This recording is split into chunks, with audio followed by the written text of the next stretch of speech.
শুভ সকাল। দেখতে পাচ্ছেন আমার বাগানে বেশ কিছু ঘুঘু বক বসে আছে একদম মগ ডালে। আর পাশে আমার বাগান এবং পুকুর এবং অসংখ্য পাখি এই এখানে দেখতে পাচ্ছেন উড়ে যাচ্ছে।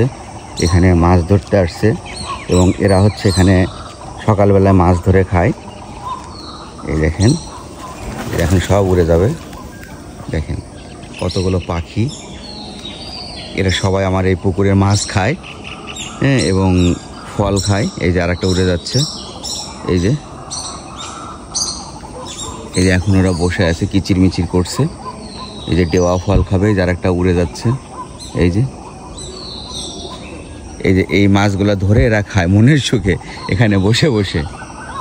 তো আসলে পরিবেশ প্রকৃতিকে বাঁচিয়ে রাখতে হলে বৃক্ষরোপণ এবং পশু পাখিকে ভালোবাসতে হবে। তাহলে আমরা সুন্দর সবুজ শ্যামলা সুন্দর একটা পরিবেশ পাবো, সুস্থভাবে পৃথিবীতে বাঁচতে পারবো। সবাই ভালো থাকবেন।